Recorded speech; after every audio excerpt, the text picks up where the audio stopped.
بسم اللہ الرحمن الرحیم۔ السلام علیکم ورحمۃ اللہ وبرکاتہ۔ محترم ناظرین، درود پاک کے حوالے سے آپ کے ساتھ ایک واقعہ شیئر کرتی ہوں جسے سن کر آپ کو بہت ہی مزہ آئے گا اور فائدہ بھی ہوگا۔ ویسے بھی درود پاک کی بہت زیادہ فضائل و برکات ہیں، دنیا اور آخرت میں درود پاک کے فائدے ہی فائدے ہیں۔ جس نے بھی درود پاک پڑھا، میرے آقا کریم صلی اللہ علیہ وآلہ وسلم نے فرمایا کہ اس کے لیے 10 نیکی ہوں گی اور اس کے 10 درجات بلند ہوں گے، 10 گناہ معاف ہوں گے۔ یہ تو آخرت کی بات ہے، لیکن جو دنیا کے اندر فائدے ہیں وہ آپ سے میں شیئر کروں گی۔ بہت ہی پیارا واقعہ ہے جسے سن کر آپ کا ایمان تازہ ہو جائے گا۔ تو محترم ناظرین، واقعہ کچھ ایسے ہے کہ حضرت علامہ مولانا فیاض صاحب کہتے ہیں کہ آج سے تقریباً 3 سال پہلے کی بات ہے۔ محرم الحرام کا ماہ مبارک تھا۔ محرم الحرام کے پہلے 10 دنوں کے اندر میرے ایک بھتیجے کی طبیعت بہت زیادہ خراب ہو گئی۔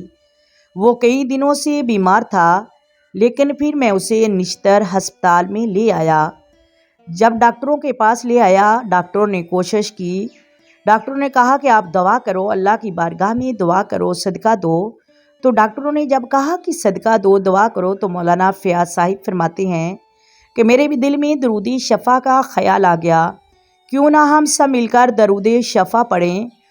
اور الحمدللہ ہم نے خود اور میرے گھر والوں نے، میرے عزیز و احباب نے اور میرے اسٹوڈنٹوں نے بھی مل کر اس بچے کے لیے درود شفا پڑھا، پڑھ کر خصوصی دعا کی کہ یا اللہ میرے بھتیجے کو درود شفا کے صدقے شفا کاملہ عطا فرما۔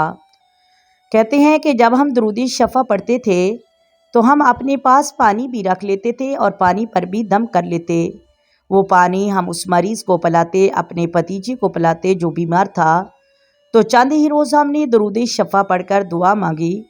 درود شفا کا کیا ہوا پانی دم ہم اس بچے کو پلاتے رہے جو بیمار تھا۔ 3 دن کے بعد صحت میں تبدیلی آنے لگ گئی۔ ڈاکٹر نے کہا انشاءاللہ آپ کا بچہ ٹھیک ہو جائے گا۔ الحمدللہ عز و جل اللہ تبارک و تعالی نے درود شفا کی برکت سے بچے کو نہایت ہی صحت عطا فرمائی۔ تو محترم ناظرین، اگر آپ کے گھر میں بھی کوئی بیمار ہو، کوئی مریض ہو، تو کوشش کریں دعا کے ساتھ درود شفا پر کامل یقین رکھتے ہوئے کثرت سے پڑھ کر مریض کو پانی بھی پلائیں اور اس کو دم بھی کریں، اور اس مریض کو خود بھی درود شفا پڑھنے کا کہیں۔ انشاءاللہ عز و جل اللہ تبارک و تعالی درود شفا کے صدقے شفائے کاملہ ضرور عطا فرمائے گا۔ سوائے موت کے باقی درود شفا میں ہر بیماری کا علاج ہے۔ اللہ تبارک و تعالی ہمیں عمل کرنے کی توفیق عطا فرمائے اور درود شفا پڑھنے کی توفیق عطا فرمائے۔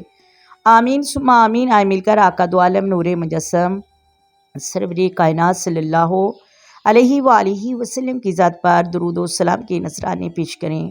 الصلاۃ والسلام علیک یا سیدی یا رسول اللہ، الصلاۃ والسلام علیک یا سیدی یا حبیب اللہ، الصلاۃ والسلام علیک یا سیدی یا نبی اللہ، وعلی آلک وصحابک یا سیدی یا محمد رسول اللہ۔